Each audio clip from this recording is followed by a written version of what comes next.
பக்கத்துல ஒரு சின்னதா வேலை. அதாவது ஒரு 10 மணிக்கு போயிட்டு 12 மணிக்கு வர மாரி இருந்துச்சு. காலையிலே சமைச்சு வச்சுட்டு போறதுக்கு டைம் இல்ல. மத்த வேலையெல்லாம் பார்த்துட்டு போயாச்சு.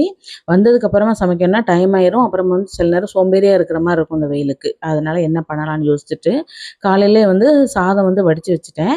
கத்திரிக்காய் நெறைய இருந்துச்சு. ஸோ வந்து கத்திரிக்காய் சுட்ட கத்திரிக்காய் வந்து எங்க வீட்ல எல்லாருக்குமே ரொம்ப பிடிக்குன்றதுனால, அத பண்ணிரலாம் அப்படின்னு சொல்லிட்டு கத்திரிக்காயெல்லாம் நல்லா கழுவிட்டு, அத நல்லா கீறல் போட்டு, சுட்டு வச்சுட்டு, சின்ன வெங்காயத்த வந்து உரிச்சு மட்டும் வச்சுட்டு போயிட்டேன். புளிய வந்து ஊற போட்டேன் ஆல்ரெடி.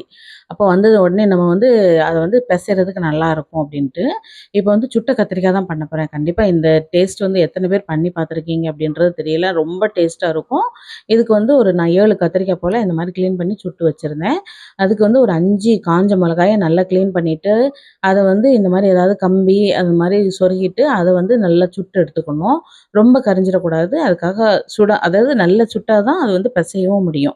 இப்போ நம்ம வந்து அந்த கத்தரிக்காய் சுட்ட கத்திரிக்காயிலேருந்து அந்த மேலோட்டமா அந்த தோலிய மட்டும் பிச்சு எடுத்துட்டு, அந்த கத்திரிக்காய கை வச்சு நல்லா பெசஞ்சு விட்டுட்டு, அதுக்கப்புறமா இந்த வத்தலையும் போட்டு, அதோடயே கொஞ்சம் உப்ப சேர்த்து நல்லா பெசஞ்சுட்டு, அதுக்கப்புறமா நம்ம அந்த சின்ன வெங்காயம் தான் போட்டா அதில ரொம்ப டேஸ்ட்டா இருக்கும். அத வந்து ஒண்ணும் பாதியுமா கட் பண்ணி வச்சிருக்கேன்.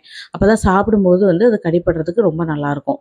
அதையுமே உள்ள சேர்த்துட்டு, அதுக்கப்புறமா தேவையான அளவுக்கு புளி தண்ணி சேர்த்துருக்கேன். ஒரு சின்ன அதாவது பெரிய நெல்லிக்காய், சின்ன லெமன் அந்த சைஸ்ல வந்து 1 கப் அளவுக்கு தண்ணீல கரைச்சி, அத சேர்த்துட்டு நல்லா ஃபைனலா கொஞ்சமா தேங்காய் எண்ணெய் மட்டும் சேர்த்துட்டு, அத கலந்து விட்டோம் அப்டின்னா சூப்பரா ரெடி ஆயிரும். அது தாளிக்கிறது அந்த மாரி வேலையெல்லாம் இல்ல.